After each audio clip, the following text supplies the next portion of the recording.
पहला, मांसाहार पुण्य है या पाप? दूसरा प्रश्न, कौन सी भूल के कारण बड़ा से बड़ा पुण्य नष्ट हो जाता है?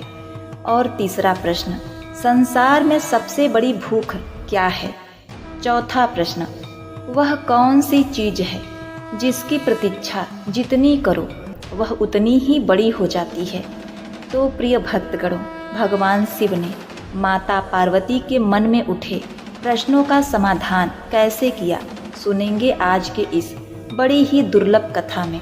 कहा जाता है कि माता पार्वती के प्रश्न लोक कल्याण के हित से पूछे गए हैं, इसीलिए जो भी इस कथा को प्रसन्न चित्तमन से सुनता है उसे अपने जीवन में सभी कष्टों से मुक्ति मिल जाती है। मनुष्य माया रूपी भवसागर से पार हो जाता है, जीवन सुखमय और सरल हो जाता है, घर में सुख समृद्धि बनी रहती है, भाग्य के द्वार खुलते हैं। तो ऐसे में आप इस कथा को पूरा और प्रसन्न चित्त मन से सुनिएगा। तो आइए चलिए सुनते हैं आज की यह पुण्य फलदायी कथा। प्रिय दर्शकों, अगर आपने हमारे चैनल को सब्सक्राइब नहीं किया है तो कृपया सब्सक्राइब कर लीजिए, लाइक करिए, शेयर करिए। तो चलिए शुरू करते हैं आज की यह कथा। एक समय की बात है, भगवान शिव अपने गणों को कथा सुना रहे थे। तभी माता पार्वती वहां आ जाती हैं और बड़े ही प्रेम से शिव जी के चरणों में पुष्प अर्पित करती हैं, उनकी वंदना करती हैं। भगवान शिव की पूजा अर्चना करने के बाद महादेवी पार्वती भोजन की व्यवस्था हेतु जाने लगती हैं। उन्हें जाते देखकर महादेव ने कहा, हे उमा, हे प्रिय, आज आपके मन में कोई प्रश्न नहीं आ रहा है? यदि कोई प्रश्न है तो पूछिए। तब देवी पार्वती ने महादेव से कहा, हे प्रभु, हे नाथ, आप तो समस्त गणों को कथा सुना रहे हैं, तो ऐसे में मैं आपसे कुछ कैसे कहूँ? माता पार्वती की बातों को सुनकर शिव जी ने सभी गणों को वहाँ से जाने को कहा तथा उन्होंने एकांत की मांग की। समस्त गणों के चले जाने के बाद भगवान शिव ने उनके मन में क्या प्रश्न चल रहा है बताने को कहा। तब देवी पार्वती ने भोलेनाथ के समीप बैठते हुए कहा, हे देव, हे प्रभु, मैंने आज पृथ्वी पर जो भी देखा उससे मेरे मन में 4 प्रश्न उत्पन्न हुए हैं। इन प्रश्नों के उत्तर देने की कृपा करें। तब शिव जी ने कहा, हे देवी, आपके मन में जो प्रश्न उठे हैं मैं उसका उत्तर देके आपको संतुष्ट करने का प्रयास करूंगा। आपका प्रश्न क्या है? आप अपना प्रश्न पूछिए। तब देवी पार्वती ने कहा, हे देवाधिदेव, हे महादेव, मेरा पहला प्रश्न है, मांसाहार पुण्य है या पाप? और मेरा दूसरा प्रश्न है, कौन सी छोटी सी भूल के कारण बड़ा से बड़ा पुण्य नष्ट हो जाता है? और तीसरा प्रश्न, संसार में सबसे बड़ी भूख क्या है? और चौथा प्रश्न, वह कौन सी चीज है जिसकी प्रतीक्षा जितनी करो वह बढ़ती ही जाती है? भगवान शिव ने कहा, हे देवी, इसके लिए मैं आपको एक कहानी सुनाने जा रहा हूँ, तो उसे ध्यान पूर्वक सुनिएगा। तब देवी पार्वती ने कहा, हे नाथ, आप कथा का आरंभ करें, मेरा चित्त कथा में ही लगा रहेगा। हे प्रभु, आप कथा का शुरुआत करें। तब भगवान शिव जी ने कथा को प्रारंभ किया और कहना शुरू किया। वह कथा इस प्रकार है। सुशीला नामक स्त्री ब्रज क्षेत्र के एक गांव में रहती थी। वह अपने पति से अत्यंत प्रेम करती थी और उसका जीवन पति के प्रति समर्पित था। भोर उसके चरण स्पर्श करके उसका दिन आरंभ होता और रात उसके चरण दबाते समय समाप्त होती। पति दर्शन के बिना वह अन्न तो क्या जल भी ग्रहण नहीं करती। वह अपने गांव में ही नहीं, संपूर्ण ब्रज क्षेत्र में पतिव्रता के रूप में जानी जाती थी। हे पार्वती, जब भी पतिव्रता स्त्री की बात निकलती तो सुशीला का नाम महिमा मंडल किया जाता। सुशीला को भी यह बात ज्ञात थी और वह भी इसके लिए प्रसन्न थी। वह जानती थी कि मेरे बारे में बड़ाई होती है। एक बार वह अपनी सहेली के घर गई। वहां पहुंचकर उसने देखा कि उसकी सहेली घर में तरह तरह के व्यंजन बनाए हुए थी। उन व्यंजनों की खुशबू पूरे घर में फैल रही थी। सुशीला ने अपनी सहेली से पूछा, सखी क्या बात है, आज कोई विशेष आयोजन है क्या? सहेली बोली, नहीं, ऐसी कोई बात नहीं है। सुशीला ने कहा, तो अवश्य ही तुमने अपने पति के लिए बनाए होंगे। सहेली बोली, नहीं, वो तो परदेश गए हुए हैं, ये सब तो मैं अपने लिए बनाई हूँ। यह सुनकर सुशीला चकित रह गई। बोली, सखी कैसी स्त्री हो तुम? तुम्हारा पति परदेश में है और तुम उनकी अनुपस्थिति में ऐसे व्यंजन पकाकर खा रही हो। पतिव्रता स्त्री को तो पति के दर्शन किए बिना जल तक ग्रहण नहीं करना चाहिए। मुझे ही देख लो, मैं जब तक उनका मुख नहीं देख लेती हूँ अन्न जल ग्रहण नहीं करती। इस बात पर सहेली तुनक्कर बोली, सुशीला बहन, यदि पति के न होने पर मैं व्यंजन खा रही हूँ, इसका अर्थ कदापि नहीं कि मैं उनसे प्रेम नहीं करती। मैं उनके सामने भी खुश रहती हूँ, खाती हूँ, पीती हूँ और उनके पीछे भी। व्यर्थ का ढकोसला मुझे नहीं होता और न ही मेरे पति चाहते हैं कि मैं उनके सामने ढकोसला मानूं। वे मुझे स्वस्थ देखना चाहते हैं और कहते हैं, मैं इसीलिए तो कमाता हूँ ताकि तुम भूखी ना रहो। हम एक दूसरे से प्रेम करते हैं और उसे जताने के लिए हमें अन्न जल त्याग करने की आवश्यकता नहीं है। हे पार्वती, इस प्रकार से उस सहेली ने जवाब दिया। सहेली का दो टुक उत्तर सुनकर सुशीला को बुरा लगा। वह प्रतिकार किए बिना रह न सकी और बोली, तुम्हारे अनुसार जो सही है वो करो, किंतु मैं कहूँगी कि यह प्रतिव्रता धर्म नहीं है। शास्त्रों के अनुसार पतिव्रता स्त्री को पति का मुख देखे बिना, उनके खाए बिना अन्न जल ग्रहण नहीं करना चाहिए। इसके बाद वह अपने घर चली गई। घर आकर उसने सारी बात अपने पति को बताई और पूछा कि बताओ, क्या मैं गलत हूँ? पति सुशीला की अपने प्रति कर्तव्यपरायणता और प्रेम से अभिभूत था, किंतु यह भी सोचा करता था कि पति के दर्शन बिना अन्न जल ग्रहण न करना व्यवहारिक नहीं है। यदि पति 1 माह के लिए कहीं चले जाए तो बिना अन्न जल के स्त्री जीवित कैसे रहेगी? इसीलिए उसे लगता है कि कहीं सुशीला का यह व्यवहार मात्र ढोंग तो नहीं। उस दिन उसने निश्चय किया कि वह सुशीला का परीक्षा लेगा। इसके बाद वह सुशीला को परखने लगा। कभी वह खेत से देर से लौटता तो कभी स्नान करने में विलंब करता, कभी परोसा हुआ भोजन छोड़कर काम का कोई बहाना करके घर से निकल जाता। सुशीला हर बार उसकी परीक्षा में खरी उतरी। एक दिन पति ने सुशीला से कहा, आज मेरा मन पुआ और खीर खाने का है, तुम झटपट दोनों व्यंजन तैयार करो, मैं खेत से आता हूँ। कहकर वह घर से निकल गया। सुशीला पुए और खीर बनाने में जुट गई। जब पुए और खीर तैयार हो गए तो उनकी खुशबू से सुशीला के मुंह में लार टपकने लगी, मगर उसका पति घर पर नहीं था। इसीलिए वह दरवाजे पर बैठकर उसकी प्रतीक्षा करने लगी। आधा दिन बीतने के बाद उसका पति आया तो उसने कहा, जल्दी से स्नान करके आइए, पुए और खीर मैंने कब से तैयार कर रखे हैं। प्रिय भक्तगणों, तब माता पार्वती ने कहा, हे प्रभु, तब क्या हुआ?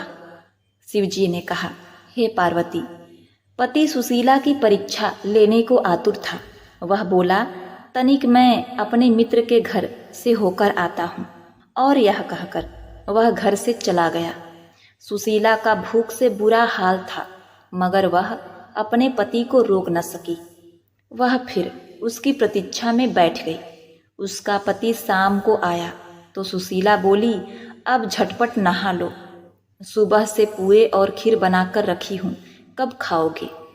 पति कुछ देर थका होने का बहाना करके आनाकानी करता रहा, किंतु सुशीला के बार बार जोर डालने पर वह लोटा, बाल्टी और रस्सी लेकर कुएं पर स्नान करने चला गया।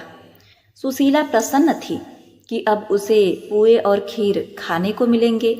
कुछ ही देर बाद उसे पति के पैरों की आहट सुनाई पड़ी और उसका हृदय पुए और खीर खाने के बारे में सोचकर प्रफुल्लित हो उठा। हे पार्वती! किंतु तभी घर के देहरी पर उसके पति का पैर फिसला और वह गिर पड़ा। सुशीला दौड़कर उसके पास गई और उसे उठाने का प्रयास करने लगी। उसका पति चारों खाने चित था। उसकी आंखें फैल चुकी थीं। कुछ ही देर में सुशीला को समझ में आ गया कि अब उसका पति नहीं रहा, उसकी मृत्यु हो गई। उसका हृदय द्रवित हो गया। वह दहाड़ मारकर रोना चाहती थी। प्रिय भक्तगणों, भगवान शिव की यह बात सुनकर माता पार्वती सहम गई। उन्होंने कहा, हे प्रभु, बेचारी सुशीला के साथ तब क्या हुआ, आगे कहिए। भगवान शिव ने कहा, हे प्रिय, उसका हृदय द्रवित हो गया। वह दहाड़ मारकर रोना चाहती थी। तभी उसे पुए और खीर का ध्यान आया। उसे खाने के लिए वह सुबह से प्रतीक्षारत थी। उसने सोचा कि पति तो जीवित नहीं, रोने धोने से भी जीवित नहीं हो पाएंगे। पड़ोसी अवश्य जुट जाएंगे, फिर पुए और खीर खाने का अवसर प्राप्त नहीं हो पाएगा। इसीलिए ऐसा करती हूँ कि पहले पुए और खीर खा लेती हूँ, फिर रोना धोना करूँगी। यह विचार आते ही वह झटपट रसोई में गई और पुए खीर उड़ाने लगी। भर पेट बैठकर जल्दी जल्दी खाने लगी। पार्वती, उसका पति वास्तव में मरा नहीं था, बल्कि उसकी परीक्षा ले रहा था। वह चुपके चुपके सुशीला को देखता रहा।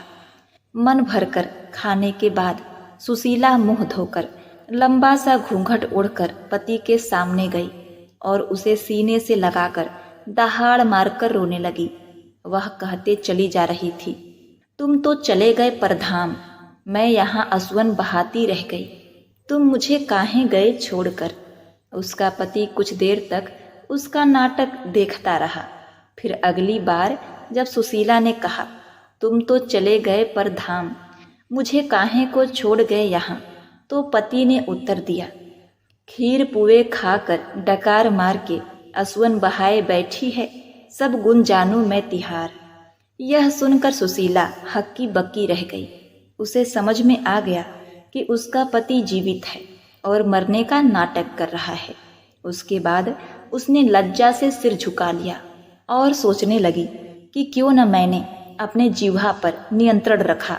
किंतु अब उसके पति धर्म की पोल खुल चुकी थी। हे पार्वती, उसी दिन के बाद से उसने कभी भी अपने पतिव्रता होने का ढोंग नहीं पीटा। प्रिय भक्तगणों, यह कहने के बाद आगे शिव जी ने कहा, हे पार्वती, आपके 3 प्रश्नों का उत्तर इस कथा में है। आपका पहला प्रश्न, कौन सी भूल के कारण बड़ा से बड़ा पुण्य नष्ट हो जाता है? इसका उत्तर है ढिढोरा पीटना। अगर मनुष्य कोई भी पुण्य करता है, छोटा से भी छोटा पुण्य करता है या फिर बड़ा से बड़ा पुण्य करता है, अगर वह मनुष्य उस बारे में ढिढोरा पीटता है, हर व्यक्ति को बताते फिरता है, तो उसका वह पुण्य नष्ट हो जाता है। चाहे व्यक्ति कितना भी जतन करे, यदि उसने बड़ा से बड़ा पुण्य किया है, उसने उस बारे में बढ़ चढ़कर किसी से ढिढोरा पीटा, अपनी बहबाई की, तो वह उसका पुण्य तत्पश्चात नष्ट हो जाता है। उसे उसका कोई फल नहीं मिलता। हे पार्वती, आपका दूसरा प्रश्न, संसार में सबसे बड़ी भूख क्या है? तो पार्वती, संसार में सबसे बड़ी भूख है भोजन। और आपका तीसरा प्रश्न, वह कौन सी चीज है जिसकी प्रतीक्षा जितनी करो वह उतनी ही बढ़ती जाती है? तो हे पार्वती, इसका उत्तर भी है भूख।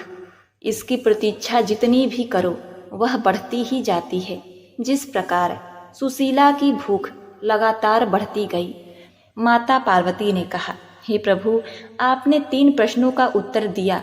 आपके उत्तर सुनकर मैं अति संतुष्ट हुई, लेकिन मेरा चौथा प्रश्न, उसका उत्तर देने की आप कृपा करें। तब भगवान शिव ने कहा, हे पार्वती, इसके लिए आपको मैं एक कथा सुनाता हूँ, जिसे आप बड़े ध्यान से सुनिएगा। हे पार्वती, वह कथा इस प्रकार है। मेरी इस छोटी सी कथा सुनने के बाद तुम ही उत्तर देना कि मांसाहार पुण्य है या पाप। एक बार मगध में खाद्य संकट खड़ा हो गया। तो अन्न का उत्पादन कम रहा। राजा को चिंता हुई कि यदि इस समस्या का शीघ्र निदान नहीं किया गया तो संरक्षित अनाज कोष भी खत्म हो जाएगा और संकट भीषण हो जाएगा। तो सम्राट ने अपनी राज्यसभा में पूछा कि देश की खाद्य समस्या को सुलझाने के लिए सबसे सस्ती वस्तु क्या है। मंत्रीगण सोचने लगे। चावल, गेहूं, आलू इत्यादि पदार्थों को उगाने के लिए बहुत श्रम लगाना पड़ता है। वह तभी प्राप्त होते हैं जब प्रकृति का प्रकोप न हो। ऐसे में तो कुछ सस्ता हो ही नहीं सकता। हे पार्वती, तभी शिकार का शौक रखने वाले एक मंत्री ने सोचा कि यही उत्तम अवसर है, क्यों न अंधाधुंध शिकार करने के लिए राजा की अनुमति ले लिया जाए। उसने सभा में कहा कि सबसे सस्ता खाद्य पदार्थ है मांस। इसके लिए धन खर्च भी नहीं है और पौष्टिक खाना भी मिलता है। सभी सामंतों ने इस बात का समर्थन कर दिया, लेकिन राज्य के प्रधानमंत्री अभी तक चुप थे। सम्राट ने पूछा, प्रधानमंत्री, आप चुप क्यों हैं? आपने कोई अनुमोदन नहीं किया, आपका क्या मत है? प्रधानमंत्री ने कहा, मैं यह नहीं मानता कि यह कथन सही है कि मांस सबसे सस्ता खाद्य पदार्थ है। फिर भी इस विषय पर मैं अपने विचार आपके सामने कल रखूंगा। प्रधानमंत्री उसी रात मांसाहार का प्रस्ताव रखने वाले सामंत के घर पहुंचे। सामंत ने इतनी देर रात प्रधानमंत्री को अपने घर आया देखा तो वह घबरा गया। किसी अनिष्ट की आशंका से वह कांप गया। संध्या को महाराज बीमार हो गए। उनकी हालत बहुत खराब है। राज वैद्य ने कहा है कि किसी शक्तिशाली देह का 2 तोला मांस मिल जाए तो राजा के प्राण बचाए जा सकते हैं। आप महाराज के सबसे विश्वास पात्र हैं, इसीलिए आपसे योग्य कौन होगा। इसके लिए आप जो भी मूल्य लेना चाहेंगे ले सकते हैं। आप कहें तो इस काम के लिए मैं आपको 1 लाख स्वर्ण मुद्राएं भी दे सकता हूँ। एक बड़ी जागीर भी आप मांग सकते हैं। बस आप अपनी इच्छा कहें, मैं कटार से आपके हृदय को चीरकर बस 2 तोला मांस निकाल लूँगा। यह सुनकर सामंत के चेहरे का रंग फीका पड़ गया। वह सोचने लगा कि जब वह जीवित ही नहीं रहेगा तो लाख स्वर्ण मुद्राओं से मैं क्या करूँगा। वह बड़ी जागीर भी किस काम की आएगी। वह झटपट अंदर भागा और अपनी तिजोरी से 1 लाख स्वर्ण मुद्राएं लेकर आया। मुद्राएं देकर उसने प्रधानमंत्री के पैर पकड़ लिए और गिड़गिड़ाते हुए बोला, श्रीमंत, मैं आपकी 1 लाख मुद्राओं में अपनी 1 लाख मुद्रा और मिलाता हूँ। इस पैसे से आप किसी और सामंत के हृदय का मांस खरीद लें, किंतु मुझे जाने दें। यह बात किसी को पता न चले, मैं आपसे आग्रह करता हूँ। प्रधानमंत्री जी यह समझ चुके थे। वह उसे थोड़ी और मानसिक पीड़ा देना चाहते थे। प्रधानमंत्री ने आगे कहा, सामंत, आप शरीर से बलिष्ठ हैं। आपकी कदकाठी महाराज से मिलती जुलती है, इसीलिए राज वैद्य ने खास तौर पर आपका ही नाम लिया है। आपके दान से हमारे अच्छे राजा की जिंदगी बच सकती है। आप कहें तो मैं आपको प्रधानमंत्री का पद देने को तैयार हूँ और खुद आपका कर्मचारी बनकर रहूँगा, पर प्रजा से हमारे राजा को न छीने। हे पार्वती, सामंत तो फंसता हुआ दिख रहा था। उसने शरीर पर अंग वस्त्र रखकर अपने जूते भी पहन लिए। जैसे ही वह वहां से भागने वाला था, वह तुरंत प्रधानमंत्री के पैरों में लेट गया। उसने याचना की, प्रधानमंत्री, मैं इसके योग्य नहीं हूँ। जब प्राण ही नहीं रहेंगे तो प्रधानमंत्री पद का या राजा का सिंहासन भी मिल जाए तो मैं उसका क्या करूँगा। आप चाहें तो मेरा सब कुछ ले लें, पर मेरे प्राण न लें। मैं अपना ये भवन और सारा धन आपको सौंपता हूँ। रातों रात राज्य से निकल जाऊंगा। इतना कहकर वह अपने घोड़ी की ओर भागा और जैसे ही अपना घोड़ा उठाने लगा, आवाज आई, अभी अभी अपने पीछे तुम अपने परिवार को भी छोड़ के जा रहे हो। सामंत बोला, मेरे प्राण से प्रिय कुछ भी नहीं है। जब जीवन ही नहीं रहेगा तो कुटुंब का क्या करूँगा। जीवन रहा तो ऐसे ही सुखी रह लूँगा। इतना कहकर घोड़े पर छलांग लगाकर बैठ भी गया। वह अभी चलने ही वाला था कि प्रधानमंत्री ने घोड़े की लाख पकड़ ली। वह सामंत से बोला, भागने की जरूरत नहीं है, आप आराम से घर में ही रहो, मैं किसी और का प्रयास करता हूँ। यह कहकर प्रधानमंत्री वहां से चले गए। प्रधानमंत्री के वहां से जाने पर सामंत के अंदर कुछ जान आई, परंतु बेचैनी बनी रही। उसकी नींद खराब हो चुकी थी। मुद्राएं लेकर प्रधानमंत्री बारी बारी से सभी सामंतों के घर पहुंचे और सभी ने राजा के लिए हृदय का 2 तोला मांस मांगा, परंतु कोई भी राजी ना हुआ। सबने अपने बचाव के लिए प्रधानमंत्री को लाख और 5 लाख मुद्राएं दे दी। इस प्रकार प्रधानमंत्री ने एक ही रात में करोड़ों मुद्राएं जमा कर ली। फिर सुबह होने से पहले ही अपने महल में पहुंच गया। अगले दिन राजसभा में सभी सामंत समय से पहले पहुंच चुके थे। सभी यह जानना चाहते थे कि राजा स्वस्थ हैं या नहीं, लेकिन कोई भी किसी से भेद नहीं खोलता है। सबको राजवैद्य की तलाश थी, उनसे ही उन्हें कुछ सूचना मिल सकती थी।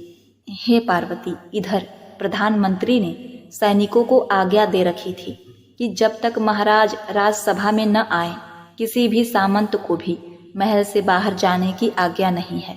सभी सामंतों ने देखा, कहीं से भी राजा उन्हें अस्वस्थ नहीं लग रहे थे। उन्हें तो कुछ हुआ ही नहीं था। प्रधानमंत्री ने उनसे झूठ बोला। हर सामंत के मन में यही विचार चल रहा था, पर कोई भी किसी और को कुछ बोल नहीं पा रहा था। तभी प्रधानमंत्री ने राजा के समक्ष 1 करोड़ स्वर्ण मुद्राएं रखी।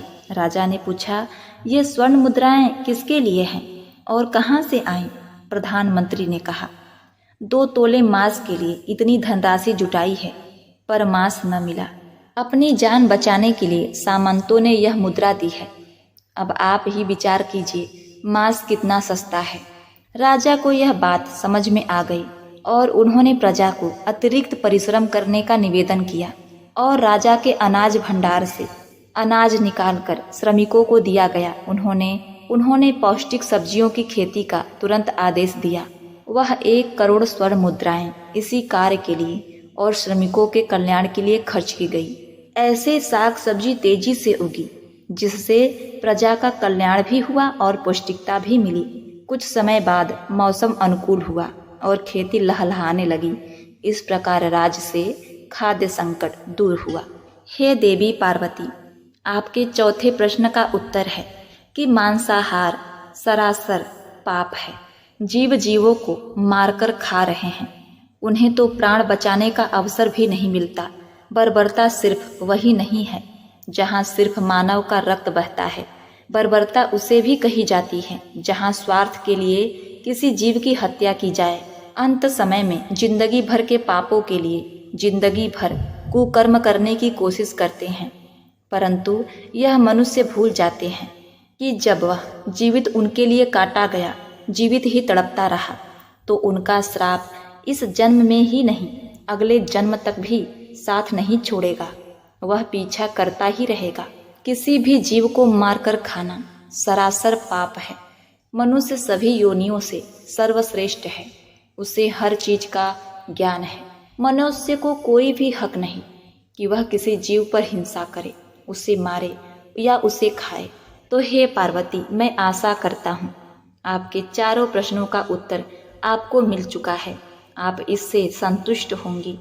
माता पार्वती ने कहा, हे प्रभु, आपको कोटि कोटि धन्यवाद। आपके इन चारों उत्तर से मैं अति संतुष्ट हूँ। मेरा मन अति प्रसन्नचित्त है। मुझे अपने प्रश्नों के उत्तर मिल गए हैं। प्रिय भक्तगणों, इस प्रकार से माता पार्वती को अपने प्रश्नों के उत्तर मिलते हैं। प्रेम से बोलिए जय भोलेनाथ, जय माता पार्वती। ओम नमः शिवाय। उम्मीद करती हूँ यह कथा आपको अत्यंत पसंद आई होगी। अगर आपको यह कथा पसंद आई है तो आप हमारे इस वीडियो को एक लाइक कर दीजिए। कमेंट में ओम नमः शिवाय जरूर लिखिएगा। आपका जीवन मंगलमय हो, इसी कामना के साथ आपसे विदा लेते हैं। मिलते हैं नेक्स्ट वीडियो में। तब तक के लिए नमस्कार।